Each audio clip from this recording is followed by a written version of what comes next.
Welcome back to the Runner Zone podcast. I'm pumped to have Meghann Featherstun with me today. How is your Wednesday going? It's going great. Thank you. And thanks for having me. Yeah, cool. I know a lot of our listeners are, probably already familiar with you, and but for those that aren't, can you just kind of tell us your backstory, both as a clinician and as an athlete, whichever one of those maybe started first, and just kind of catch us up to today. Yeah, let's start with clinician. Well, I was looking at colleges and I had no idea what I wanted to do with my life. I thought I wanted to be a pediatrician forever and ever. And my dad convinced me that you love kids, but you don't love sick kids. So I was like, okay, true. Let's look somewhere else. And I stumbled on this brochure at Miami University that was dietetics. And I like didn't even know that was a major. And I got to take a bunch of sports science classes and all the science classes that I loved and nutrition classes.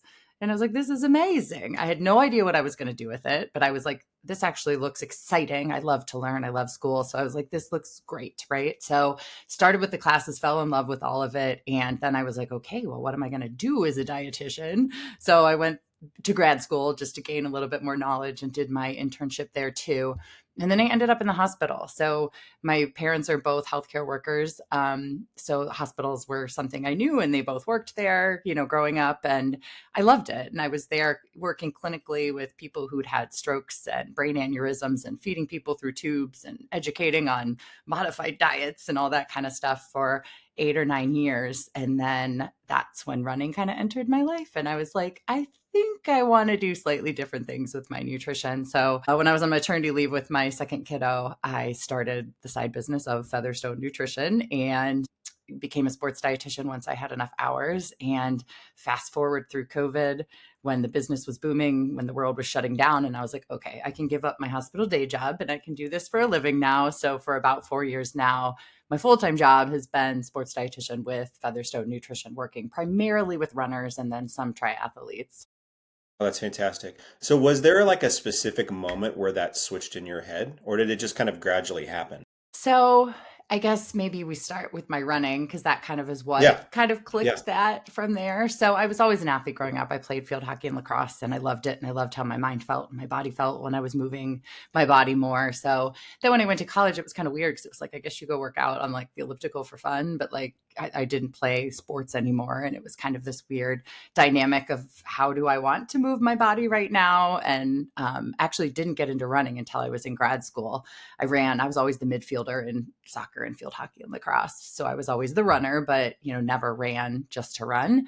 And once I was in grad school and getting kind of bored, I was like, I need a goal. So I signed up for a marathon. I'd never run a race in my life, not even a 5K. So I went kind of big. It's my personality. I like to challenge myself and like not know if I can actually accomplish something. So I wanted to like, go for the big guy.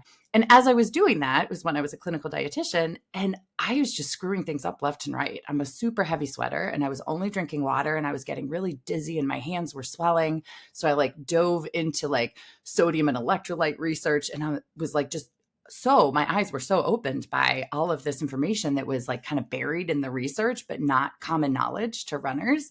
And I was like, if I don't know this as a dietitian, I'm not sure many people know this yet. And this was back in like 2008 when sports Yeah. science wasn't what it is today. And then I got into like the carb loading piece of it and scaling up carbohydrates and, energy and performance, which again started kind of back in undergrad and then in grad school and just kind of used some of that information to really educate myself. And then, as I mentioned, that's kind of when I was like, wait a minute, if this was hard for me to find the answers to this, like this is not common knowledge out here for other runners. So that's when I decided like maybe I could do something with this in my career. I'm super passionate about it. And I feel like there's a huge education need for it. So that was kind of what got the ball spinning of like, hey, maybe we could do this. Oh, that's awesome.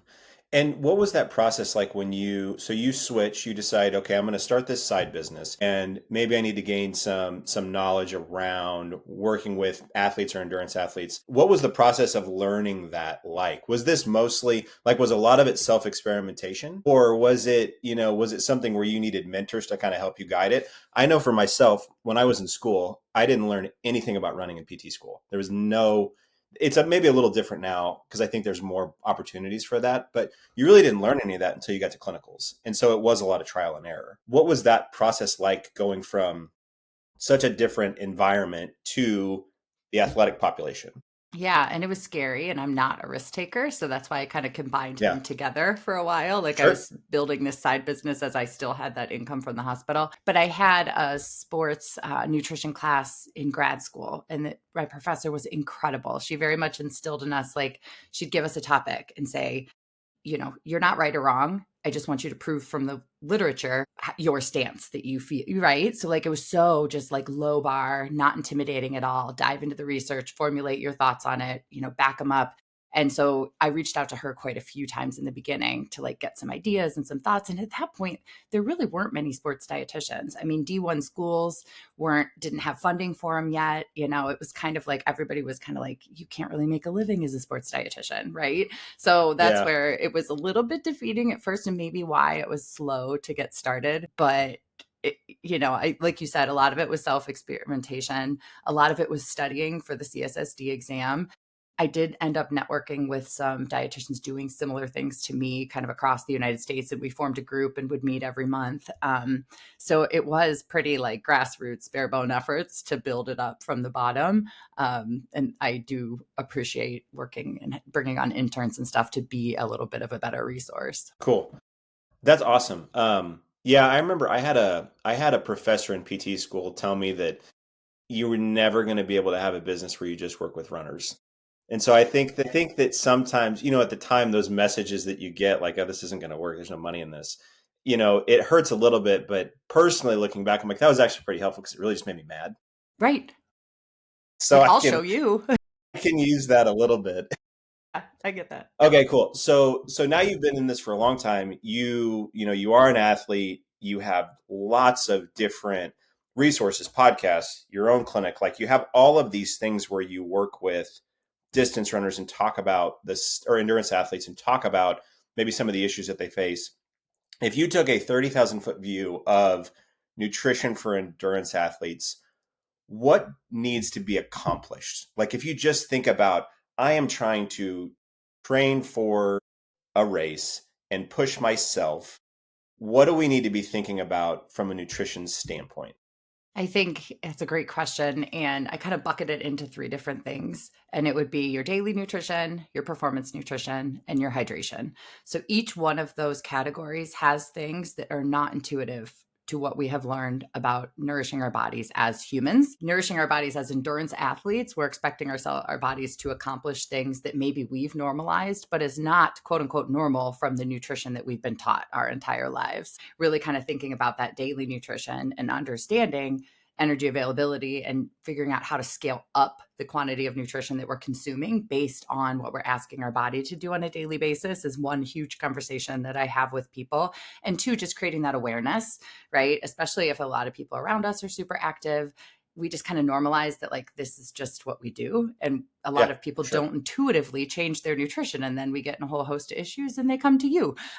So Right. that's like certainly one of them. And then the second is performance nutrition, which I kind of bucket as like pre-run, during run, post-run, right? So like, how do we need to fuel before our exercise? What do we need to do during?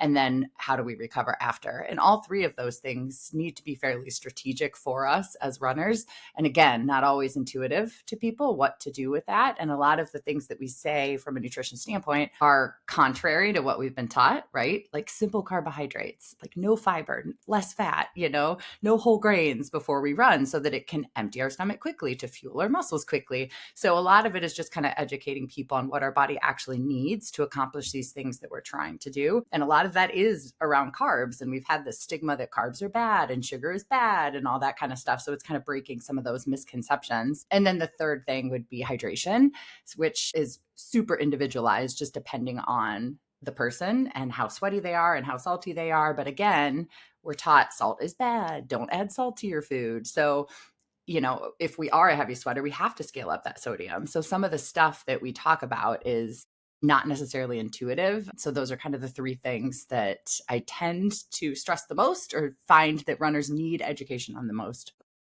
Where do endurance athletes fall short in those three? It's what are the common things you see?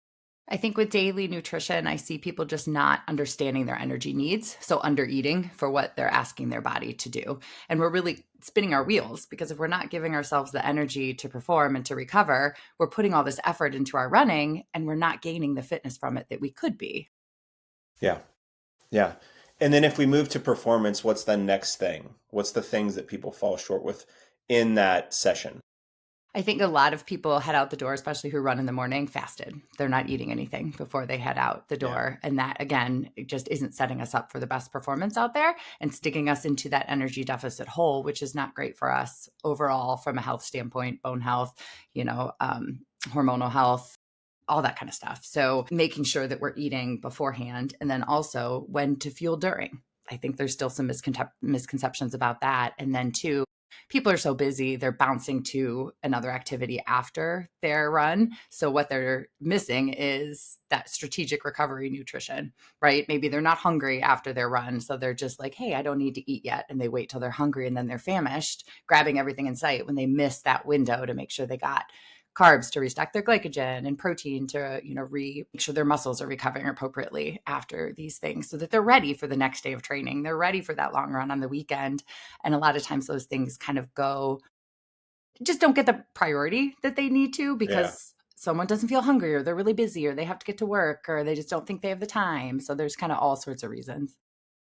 Yeah. I think it's probably this way in any community of people. With endurance athletes, they tend to be very driven. They tend to be successful at their job or school. They tend to be involved in a lot of things. And I think that tends to lead to normalizing certain things that maybe aren't appropriate. And nutrition ends up being a big part of that. Where, man, I've learned more from dietitians than anybody else when it comes to working with endurance athletes that are injured, because so many of them fall into a lot of those errors where, if we really kind of take a step back with them and say, this is probably more a nutrition problem than a training problem. Certainly for me with bone stress injuries, that ends up being the thing, that this is something where the dietitian needs to be the first contact point after we have a diagnosis, and not even me as a rehab person. Okay, third bucket, hydration. Yes. Where And do, where are the errors that you see with that? I think getting too dehydrated, especially if they're in a warm, humid climate, it's just really hard to recoup each day and keep up with those losses. So we get kind of in this slippery slope of like this slow creep of dehydration because maybe we don't notice it the first couple days, and then all of a sudden it hits us, by the weekend. And then the sodium piece too. We have so many resources out now to discuss and talk about sweat rates and sweat compositions to really understand like how much sodium do I need to be getting in per hour while I'm out there running. And this is all, I mean, we've known this for a long time, but I don't think that it's been like frontline in people's faces getting attention until like the last year or two, which is great to see. Yeah. So if you think about 2025 state of play with nutrition in the endurance athlete, what are we doing well and what are we still falling short with? And you probably touched a little bit on that in the last, talking about your three buckets, but what are the things that you feel like we're doing better with right now? And where do you still see, think we're maybe coming up a little short? We're doing better with carbohydrate availability. That was something I had to fight for 4 or 5 years ago to convince people they needed more carbs on a daily basis and then also per hour when they're running. It was literally like I had to convince people and give the research. And again, it hit them over the head multiple times with this information to get it to sink in. But just the last, I would say, 6 to 12 months, people seem to be getting it. I think there's a message out there coming from the elites all the way down to the bottom, right? Of this is how my performance has benefited. This is what I'm doing carbohydrate wise daily per hour. And I think it's kind of opening people's eyes to be like, ooh, maybe I should try that. We're seeing higher carb gels coming out, really high carb drinks. So we're seeing lots of support in order to get those carbohydrates in. And then people are in turn seeing better performance and better recovery and better mental state while they're running when they have that higher carbohydrate availability. So I really do think we're doing significantly better in that realm as a whole, right? There's still Yeah, sure, obviously a sure, lot sure. of us working on it, but as a whole, I think that's something that we're doing really well at. The thing that I see still struggling is lab work for athletes. I think we have some resources that we can get labs, but overall, our primary care providers are exceptional humans who are very special to us when we're ill or we have an issue. but we're the healthiest people that are probably coming through their door. So the lab work doesn't get the attention that it might need. So we do need some specialized eyes on lab work to see what do we need from a supplement standpoint to make sure that we're staying healthy as we're running, because we do have different needs for different micronutrients, and it's just important that we know our status so we know, do we even need to be supplementing, or can we handle this through diet? What does that look like? Because some of these deficiencies can really dig us into a hole and increase our risk of injury, decrease our performance. If we have some blaring issues there that maybe we wouldn't know about, or our doctor tells us like, oh, you're okay, right? But from a performance standpoint, we're not. Yeah. Yeah, that's fantastic. And this goes right into the next thing I wanted to ask you about. So, when I messaged you a few weeks ago, you had put a post out on the new JAMA guidelines for iron deficiency anemia. Can you kind of go through what that was and maybe why that change needed to happen? And then Sure. we'll stay on that topic for just a second. Yeah. So when we look at iron deficient anemia, there's different standards for it across the board. Like the World Health Organization looks at hemoglobin, and if it's less than 12 for a female or less than 13 for males, they're quote unquote iron deficient. Their National Institute of Health says if your ferritin is less than 10, you're iron deficient. So there's like all sorts of random guidelines out there and nothing really concrete for the population, truthfully, and then also for athletes. So we have a lot of people confused when I'm telling them, like, hey, we need to go get our ferritin drawn, which is our storage form of iron. And that is what has been linked to performance, VO2 max improvements, recovery, decreased injury risk. We know that a good solid ferritin is really, really important for an endurance athlete, but we're not seeing guidelines necessarily supporting that yet. So just recently, I'm going to butcher it. It's like the Gastroenterological Society of the United of America, right? Yeah, sure, sure, They sure. came out with the recommendation that ferritin should be over 45, which was Yeah. a higher It's a number massive than, jump. right. Like you said, like 10 to 45 is huge, right? Like if you look at the lab work, especially for a female, the range for ferritin is like 20 to 240 as normal. I mean, it's this massive range, right? So if someone goes to their doctor and their ferritin comes back 21, the doctor's like, you're fine.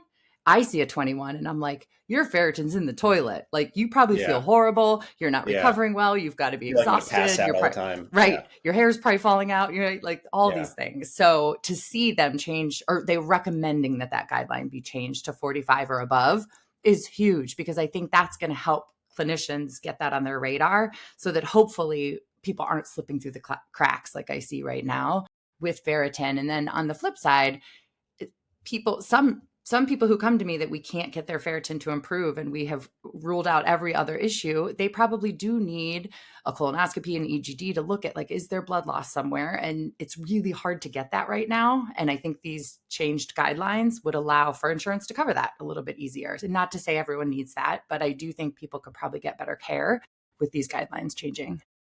Yeah. I remember as a new grad, the first kind of pattern I started noticing that was outside of my realm was I would start seeing all these high school runners that they had to go on supplemental iron. And, again, going back to school, we probably learned about ferritin and its function, but had to be very minimal. And I really didn't know anything about it. And so you would have these kids that would come in and they would have, I feel tired, I feel fatigued, my form feels off, all these other kind of things. And we would go back and we would say, well, in the preseason physical, their ferritin was 21, 22, 25, whatever. It was low, but it was still within normal limits for the general population. And so this wasn't a problem, maybe until they got into the season, and that number probably dipped. And so now they're really pushing themselves, and they're starting to have symptoms of a problem, and then with someone that's racing, it takes time for those things to improve. And so your season's kind of shot. Exactly. And so that brings me to my next question for you. When we're looking at the endurance athlete, so you take your standard blood panel, any other kind of test that you recommend, are there other things outside of iron that you feel like we fall short in analyzing them because of the endurance athlete's demands? So if we know, hey, that number probably needs to be higher if they're going to be training at a high level, are Mm-hmm. there other kind of values or things that you see missed Mm-hmm. in the endurance athlete, maybe because of the demands of the sport? That's a good question. I think iron is blaringly the number one, right? But I also do like to see vitamin D values higher for two reasons. One, bone health, and two, immunity. So, we've learned a lot about vitamin D and immunity over the years, especially through COVID. And those are two really important things for runners, right? We don't want to be getting sick all the time and we need to protect our bone health. So when our vitamin D gets low is typically under 30. We don't absorb as much calcium from our GI tract and we just cannot keep bone density, right? So the risk of stress fracture is through the roof once we dip into the 20s with the vitamin D. And it's been interesting because just like anything, when we supplement, we don't have a predictable outcome of if we supplement with X, Y happens, right? Everybody's body is different. Everybody's absorption is different. So, I don't like to see people getting even close to the low 30s, right? Especially if we live in, the Northern Hemisphere where in the winter we're making none. So Yeah, I sure. think, it's keeping track of that and really trying to keep people higher. I try to get people like above 50 for their vitamin D. And that's just kind of, where my safe range lies. There's not a research study to support that or anything, just to make sure, right, that we're keeping up with the bone health and the immunity piece there. So that's something too that I see it could be quote unquote normal, but maybe not normal for the demands of the impact and the immune function of a runner. Yeah. So this might be a loaded, well, this definitely is a loaded question. So we can go whatever way you want to go with it. If a runner comes in and they're injured and they're seeking out your services with an active injury, this isn't a performance thing. How does how you view or what you're trying to accomplish with that person change when you first interact with them? Are there different things that you're looking at because they're injured versus healthy? Yes, I think I take a much deeper look on what were we doing and then also have a view on what do we need to do.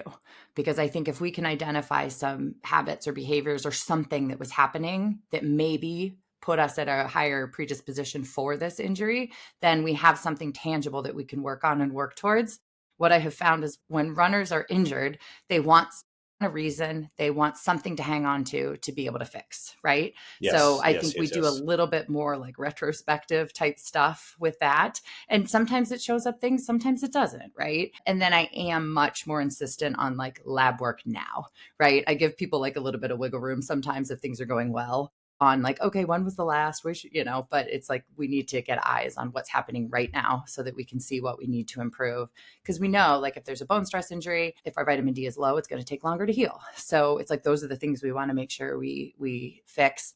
And then to going forward, those nutrition needs need to be really dialed in, right? Like that's not the time to be deficient in any area, whether it's macro or micronutrient. So I would say I probably spend even more time with somebody in that ballpark just because there is more retrospective and like there's just a lot more to cover. Yeah. And most of the time, at least this has been my experience, a lot of runners, their intuition is to then restrict if they're injured Mm-hmm. because they're not exercising as much. And so that, gets into a whole other thing of potential problems or maybe a reason why the injury happened in the first place. Mm-hmm. Do you get much pushback from runners when you're looking at trying to trace? And it's the same thing for me. Sometimes we can have a good guess of why someone got hurt. Sometimes we have a fairly good answer. Other times we don't know. You know, do you get much pushback from athletes when you're saying, "Hey, look, maybe this is a reason why you're in the current state you're in," or do you get any resistance from them? Absolutely. Absolutely. Yeah. Yeah, I mean, good. not everyone, but a lot of Yeah, them. Yes, yeah, absolutely.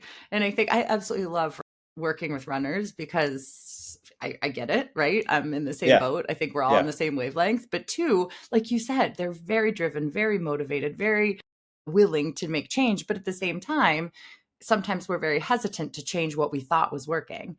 And it's really hard sometimes to change habits when we're kind of stuck in a grind. And unfortunately, running is such an aesthetic sport for some people. Some people got into it to lose weight. Some people want to maintain a certain weight. So that injury, it gets scary when we're running 30, 40, 50 miles a week. And now all of a sudden we can't do that or much anymore. So there is a lot of fear around that. So I like to kind of take it into buckets, right? Like make sure that we understand like what does our body need right here? Was there anything deficient? Like what do we need to be focusing on now? And then also slowly helping them make those changes because some people aren't ready to like totally change everything. So maybe it's like more of like a baby step type piece of making sure we're doing certain things and building new habits as we can enter cross training and running back into our lives if we did find that there were some habits that weren't helpful in the past. But it is. I mean, people get very, I would say probably 50% of the people I work with get very nervous about body composition if they can't do what they are used to doing. Yeah. Yeah, yeah, 100%. Yeah, I get the same thing, and we're all this way. We want it to be something simple. So in my world, runners want to blame it on their shoes or their form because you can change your shoes or your form very quickly, right? If I'm like, it's your relationship with food, that's a harder thing, or especially if they're going through a life transition. So I deal this a lot with post-collegiate runners where they could operate at a certain level when they went to class and they really didn't have any responsibilities, and now they have a job, and the thing that worked for them in college is no longer working for them, and Hmm. trying to figure out what this new normal looks like to them is always a little bit challenging. Sure.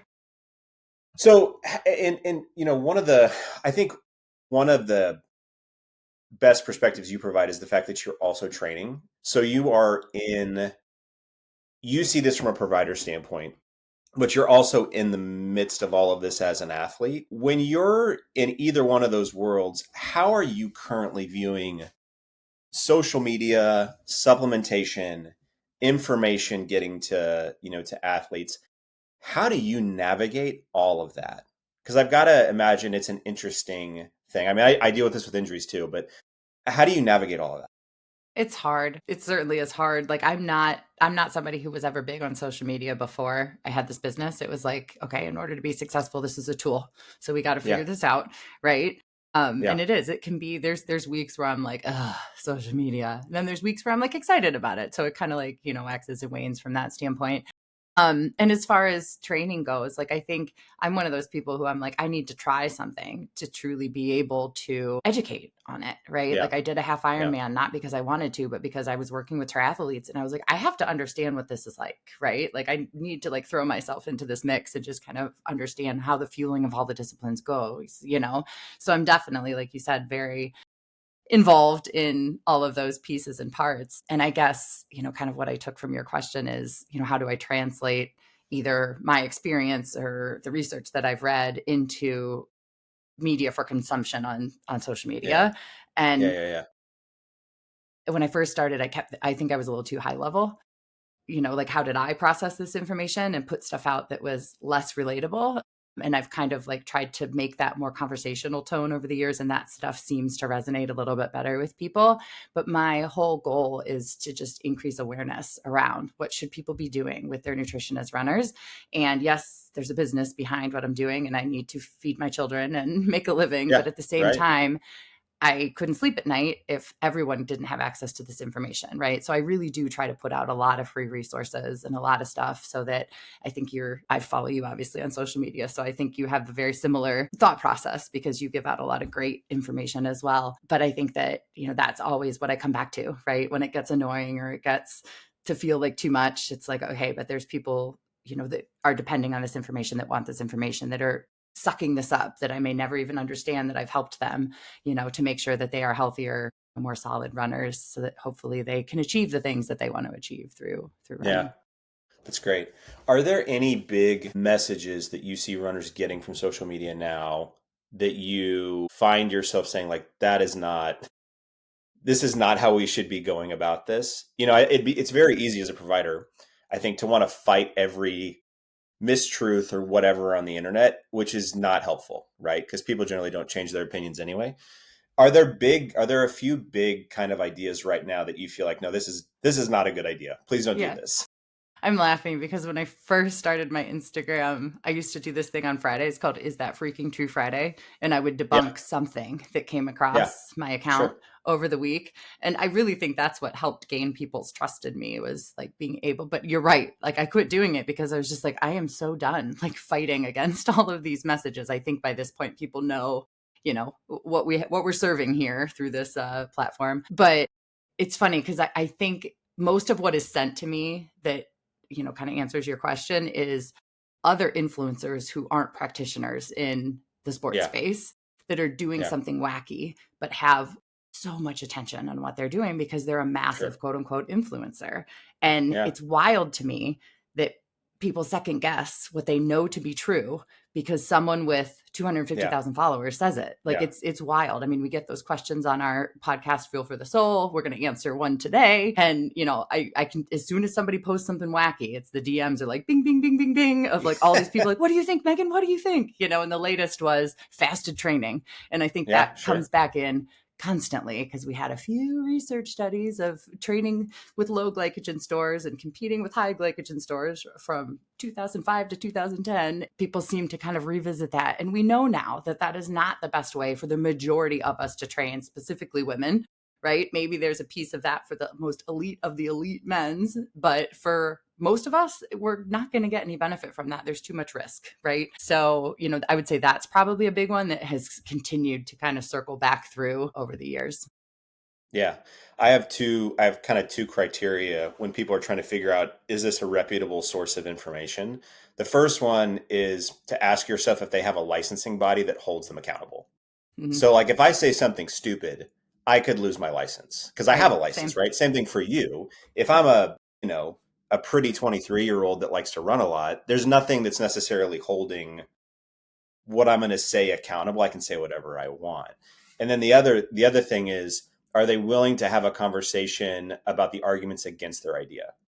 So I have some strong held beliefs on how you should approach bone stress injury rehab. I'm also willing to talk to you about why they might be wrong, because all this stuff always changes, right? Yep. And if people aren't willing to have those conversations, if they immediately get defensive or they don't have any accountability, then it's like, maybe that's not the best resource for this thing. They might even still be right, but I'd probably talk to somebody that at least has a little bit more skin in the game. Yeah, and I love that second one because I always tell people anyone who's taking like a black or white stance usually is probably not our best bet, right? Like, because science is gray. Like, there's all sorts of pieces and parts between there. And, it's hard to say steadfast yes or no to a lot of questions when it comes to science. Yeah. So this is somewhat similar, because I see this with injuries a lot where someone's environment is playing a significant role in why they got hurt or a belief or whatever it is. And that's definitely present with nutrition. How do you approach if someone that you're working with has maybe an issue in their ecosystem, community, whatever, whether it's a coach, a parent, a training partner, sometimes a spouse? How do you go about working with those type of situations where maybe there is another person that is a stumbling block in their recovery from whatever it Yeah. is that they're working through? Yeah, I'm sure you can probably relate to this. I never thought that I would also be like slight part like counselor in my Yeah, job, right? Like we all the hear it time. all and we're there. And I'm not using that in a licensed term. I'm not a counselor or a Right. therapist. I do Sure. not have those credentials. But, we're there to support and people open up to us and being there to listen and to support and to just show some compassion, right? I think sometimes in those situations when there are barriers in people's life, there's someone in their life that's bringing more stress than needs to be. And we know how impactful stress can be on injury risk. And, just listening and being there as a person to be like, you're not crazy. Like, I'm so sorry about that, just being that empathetic person in their life. But then, two, making sure that we have resources. For every year I practice, I am more and more a clinical dietitian. I'm not the other pieces. So it's like having that network of therapists or counselors to refer people out to, or eating disorder informed diet or medical providers that they can see from their home, just making sure that we have that bandwidth and those connections with people to make sure that we get them the resources that they need if it's kind of outside our box of what we are professionals at. I think that's a big piece of it too. And then honestly, when we build that trust with a client, sometimes we can get through to them about like, this is a big hindrance, right? Whereas maybe they've been ignoring that for a long time. So just again, just it's all the relationship building. And I think that that's a huge piece of any type of coaching, regardless of what type of coach you are. Yeah, that's great. One of the things that I run into is often athletes are apprehensive of talking to a dietitian. I think this is with many providers, certainly with a mental health therapist, where I'll say, "Hey, I think that this would be a good idea. Here's the person I would go talk to," and then that appointment never gets made. And that happens with PT too, where someone will say, "Hey, I think you should go talk to somebody about your knee, whatever it is," and they're just like, "No, I'm good. I don't want to. I don't want to deal with that right now." what are some things that you feel like we could do to make it so there's less apprehension with athletes talking to dietitians? That's a really good question. And maybe there's a stigma around who we are or what we do, or that this is like a Yeah. judgmental person Yeah. coming in and Sure. judging how you're eating, right? So maybe Yeah. we need to kind of script what a dietitian can do, like what a sports dietitian can be, like that we're here as support. We're here just like you're there to support the muscles around their knee to, take some of the impact off. We're there to support their bodies from a nutrition standpoint so they can continue to do what they want. And I'm very open-minded. Like I'm not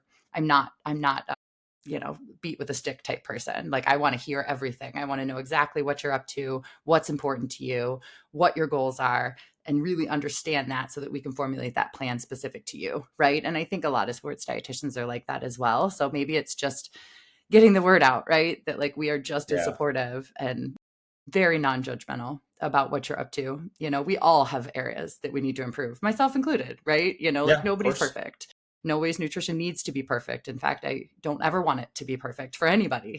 So I think maybe it's just letting go of how we eat isn't who we are, right? And like Yeah. decreasing that. I think over the years, you can see it in like Instagram handle names, right? People would be like the gluten free so and so, or, like Right. we define ourselves by how we eat, like Yeah. vegan, right? And then that's who Right. we are. And we need to kind of disassociate those two things because how we eat and what we eat is not who we are. So, there's no judgment passed on any of that from my perspective. Yeah. Yeah, there's a question on my intake forms which is, what do you enjoy doing that doesn't isn't related to exercise or running?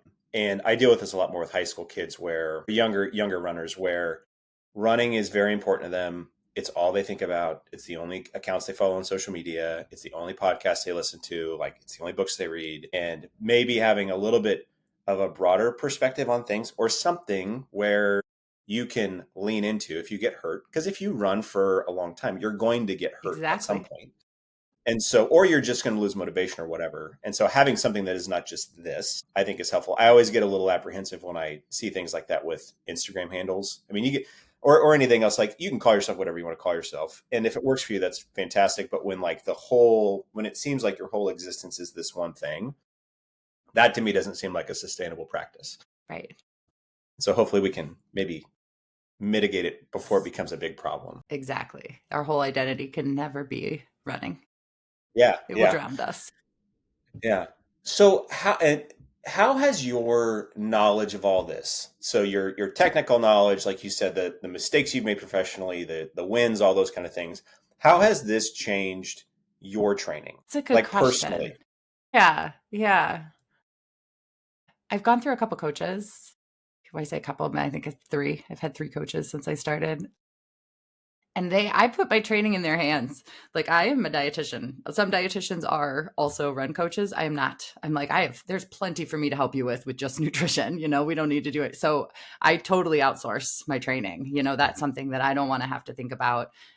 People are like, well, you could do it. And I'm like, but that's not my expertise, and I don't care to, have that be my expertise. There's someone for that, right? To kind of help me with that piece. So I don't know. I kind of just default to them as far as my training goes. But as far as nutrition goes, I am constantly playing with different things and trying new things, related to my training to try to figure out what's working. Okay, I'm telling people to do this. I'm reading that I need to try this, right? I need to do these things and see how this goes and see how and every training cycle, there was something I was changing. My last one, it was sodium. I thought I was getting enough sodium per hour and I tweaked it up even more. And I was like, holy cow, I feel so much better before, during, after, all that. So it's like constantly challenging, like, is this enough? Is this right? Like, what could I potentially, play with at this point? I don't know if that answered your question No, though. yeah, that's fantastic. Yeah. When you look at yourself professionally, how have you balanced all of this?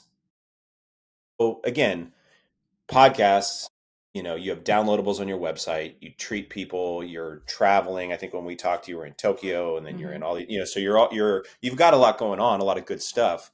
How do you try to balance all of that? Yeah. And that's an ongoing piece. So when my business really took off, it was COVID and I was still working part-time at the hospital, but from home.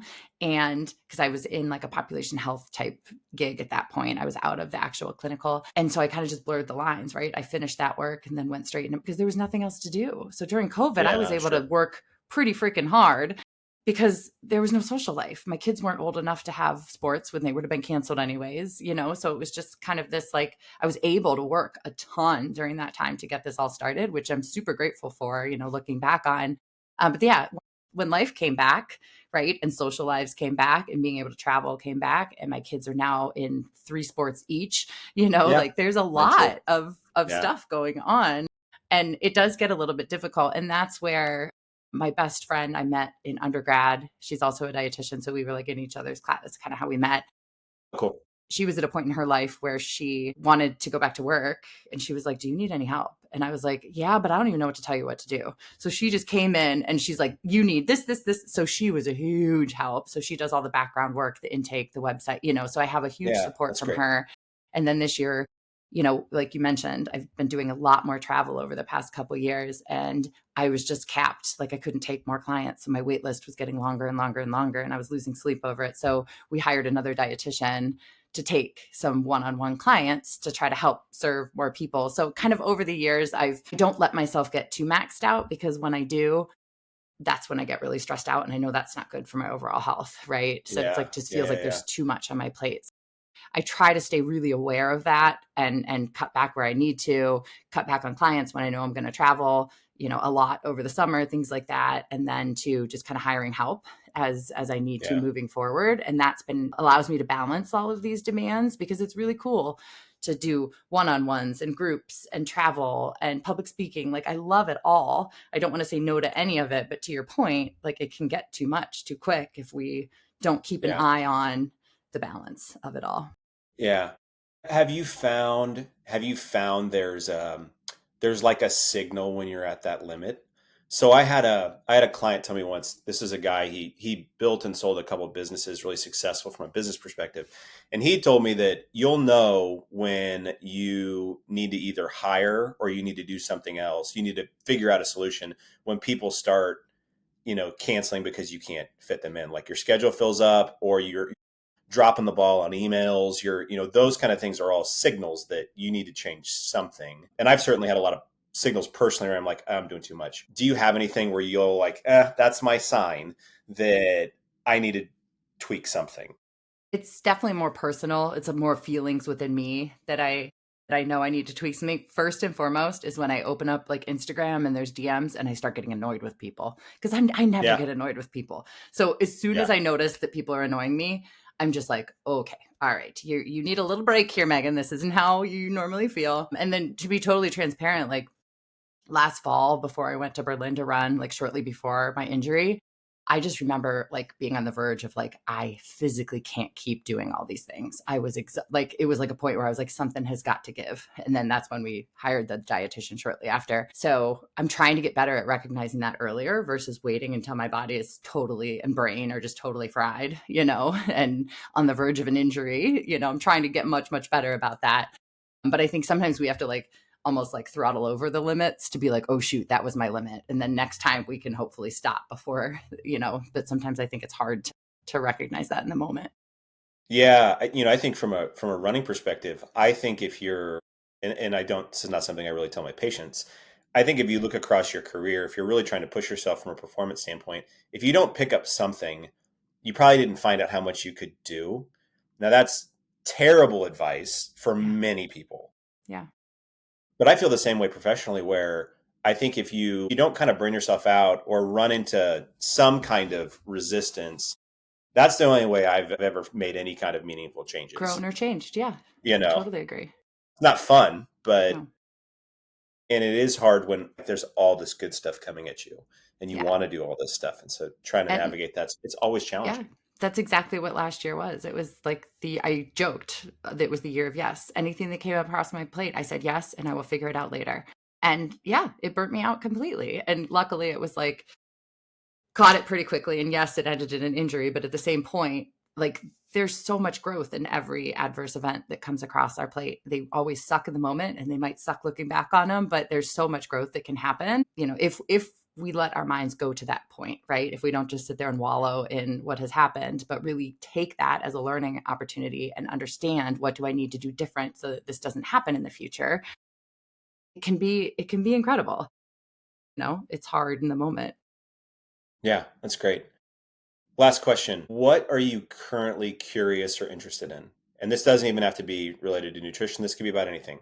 What currently sparks your interest? Gosh, that's a tough question. What am I curious in?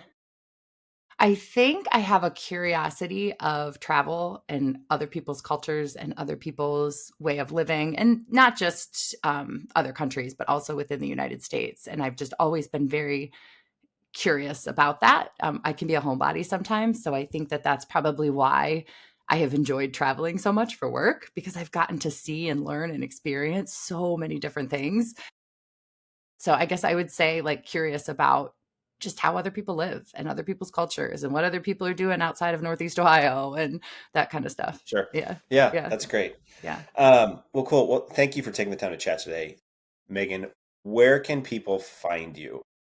You can find me on Instagram at Featherstone Nutrition. And then my website is the same, just featherstonenutrition.com. Cool. That's awesome. Yeah. And I'll put all those are in the show notes. Reach out to Meghann if you have any questions about anything. Thanks for taking the time to chat today. Yeah. Thanks for all you do, Nathan.